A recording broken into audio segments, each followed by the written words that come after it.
ने गिरफ्तार कर लिया है। 5 दिन की रिमांड पर दिशा रवि को लिया गया है। पुलिस सूत्रों के मुताबिक दिशा रवि इस केस में मुख्य साजिश करता है और केस में कई और गिरफ्तारियां भी आगे हो सकती हैं, ऐसे इंडिकेशन मिल रहे हैं। टूल किट मामले की मुख्य साजिश करता है दिशा रवि और दिल्ली पुलिस ये दावा कर रही है कि ये काफी हद तक इन्वॉल्व थी इस पूरे मामले में। माहौल बिगाड़ने के लिए इसने टूल किट बनाई थी, समय समय पर इसमें बदलाव किए थे और एडिट करके टूल किट में कुछ चीजें जोड़ी गई थी दिशा रवि की तरफ से। अब दिशा रवि की गिरफ्तारी हो चुकी है। इनके मोबाइल फोन से सारा डेटा डिलीटेड दिखाया जा रहा है, लेकिन इसे रिट्रीव किया जाएगा और ये जानने की कोशिश की जाएगी कैसे दिशा रवि ने टूल किट को एडिट किया था।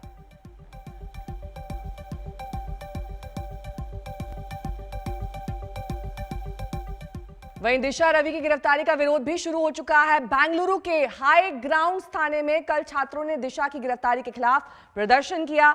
दिशा क्लाइमेट एक्टिविस्ट है। छात्रों ने दिशा की गिरफ्तारी के विरोध में पुलिस को गमला भेंट किया। इस बीच कांग्रेस नेता पी चिदंबरम ने भी दिशा की गिरफ्तारी के विरोध में कई ट्वीट किए हैं। चिदंबरम ने ट्वीट में कहा कि दिशा रवि की गिरफ्तारी की कड़ी निंदा करता हूं और सभी छात्रों युवाओं से आग्रह करता हूं कि वो निरंकुश शासन के खिलाफ आवाज उठाएं। चिदंबरम ने एक अन्य ट्वीट में कहा कि अगर माउंट कार्मल कॉलेज की 22 वर्षीय छात्रा और जलवायु कार्यकर्ता दिशा रवि देश के लिए खतरा बन गई हैं, तो भारत बहुत ही कमजोर बुनियाद पर खड़ा है। चीनी सैनिकों द्वारा भारतीय क्षेत्र में घुसपैठ की तुलना में किसानों के विरोध का समर्थन करने के लिए लाया गया एक टूल किट अधिक खतरनाक है। उधर बेंगलुरु सेंट्रल के बीजेपी सांसद पीसी मोहन ने भी ट्वीट कर दिशा की गिरफ्तारी के विरोध को गलत बताया है।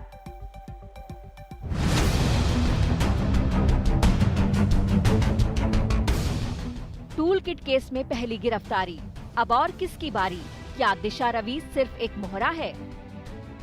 किसान आंदोलन को समर्थन देते हुए क्लाइमेट एक्टिविस्ट ग्रेटा थर्नबर्ग ने जिस टूल किट को ट्विटर पर शेयर कर डिलीट किया था, उस केस में कल जैसे ही पहली गिरफ्तारी की खबर आई तो खलबली मच गई। दिल्ली पुलिस की साइबर सेल ने बेंगलुरु के 16 देवनहल्ली से 21 साल की क्लाइमेट एक्टिविस्ट दिशा रवि को शनिवार को गिरफ्तार किया था। कल कोर्ट से पुलिस ने दिशा को 5 दिन की रिमांड पर भी लिया है।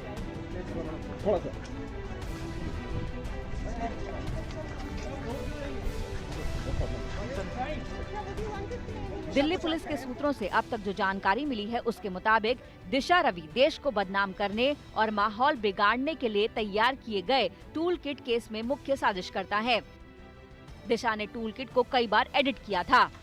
सूत्रों के मुताबिक दिशा ने कबूल किया है कि उसने 2 लाइन एडिट की थी। दिशा के मुताबिक वो किसान आंदोलन से प्रभावित थी और किसानों के समर्थन में ऐसा किया। पुलिस ने दिशा का मोबाइल जब्त किया है, लेकिन उसका डाटा पहले से ही डिलीट किया जा चुका था, जिसे अब पुलिस रिट्रीव करेगी। दिशा ने एक व्हाट्सएप ग्रुप भी बनाया था, जिसमें निकिता जेकब जुड़ी हुई थी। निकिता भी इस केस में दिल्ली पुलिस के राडार पर है। पूछताछ के लिए निकिता से साइबर सेल ने संपर्क भी किया है। निकिता के अलावा दिशा से जुड़ा एक और शख्स दिल्ली पुलिस के राडार पर है। पूछताछ में दिशा रवि ने खुलासा किया है कि जो टूल किट सोशल मीडिया पर वायरल हो रही थी। दिल्ली पुलिस को इस केस में खालिस्तानी एंगल भी मिला है। पुलिस के मुताबिक ये खालिस्तानी ग्रुप को दोबारा खड़ा करने और सरकार के खिलाफ बड़ी साजिश है। पुलिस सूत्रों के मुताबिक दिशा और टूल किट से जुड़े अन्य लोग खालिस्तानी संगठन पोएटिक जस्टिस फाउंडेशन के मो धालीवाल के संपर्क में थे। हालांकि दिशा ने धालीवाल या पोएटिक जस्टिस फाउंडेशन से किसी भी तरह के लिंक से इनकार किया है। दरअसल इस टूल किट का सीधा लिंक 26 जनवरी ट्रैक्टर परेड के दौरान हुई हिंसा से बताया जा रहा है। दिल्ली पुलिस के मुताबिक टूल किट में जिस तरह के एक्शन प्लान का जिक्र किया गया था, सब कुछ वैसा ही हुआ। दिल्ली पुलिस को सोशल मीडिया मॉनिटरिंग के कॉन्टेक्स्ट में एक पर्टिकुलर अकाउंट के द्वारा एक डॉक्यूमेंट अपलोड किया गया जिसका नाम टूल किट है।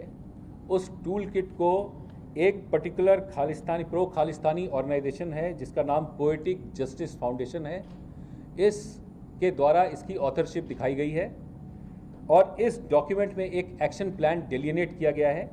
और अगर आप 26 जनवरी और उसके आसपास के इवेंट्स को देखें तो आपको ये मालूम होगा कि ये बिल्कुल कॉपी कैट बिल्कुल एग्जीक्यूशन था। जिस तरह का प्लान इस डॉक्यूमेंट में है उसी तरह की एक्टिविटीज ग्राउंड पे भी दिखाई देती हैं।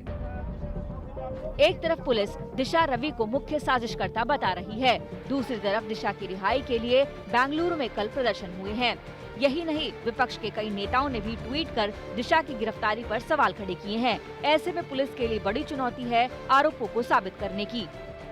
दिल्ली से कोई ट्वीट दिखा देते हैं। दरअसल पीसी मोहन जो कि बीजेपी सांसद है बेंगलुरु सेंट्रल से, उन्होंने कहा कि बुरहान वानी 21 साल का था, अजमल कसाब 21 साल का था। उम्र सिर्फ एक संख्या है, कानून से ऊपर कोई नहीं, कानून अपना काम करेगा, जुर्म जुर्म है। #दिशा रवि को एक बहुत बचकाना व्यवहार मानता हूं, माफ कीजिएगा। उस टूल किट के बारे में अगर मैं बोलूं, हम लोगों ने कितने आंदोलन किए, और हम ही क्या, जो लोग सरकार में बैठे हैं आंदोलनों से निकले हुए हैं। ये नजरिया हमारा क्या हो गया? एक टूल किट, उसके इर्द गिर्द आप भ्रम की स्थिति पैदा कर रहे हैं। उसने 2 लाइन एडिट की थी, कितने युवाओं को आप गिरफ्तार कर लेंगे? पूरे देश में एक लहर उठ जाएगी। साहब, मेरे लोकतंत्र को कमजोर मत करिए। टूल किट मामला है वो काफी गंभीर है। जिस तरह से ग्रेटा थनबर्ग ने टूल किट की जो पूरी प्रोसेस है उसको ट्वीट किया था, उसमें पूर्व में ही यह डिक्लेयर कर दिया था कि 23 जनवरी को लोगों ने क्या करना है। जिस दिन भारत की संप्रभुता और भारत की जो निशान है, जो हमारा पवित्र ध्वज है, झंडा है, उसका किस तरह अपमान करना है, इस सारी बातों को उसमें पहले से ही सुनियोजित तरीके से गलती से ग्रेटा थनबर्ग से वह पब्लिक डोमेन में ट्वीट हो गया था।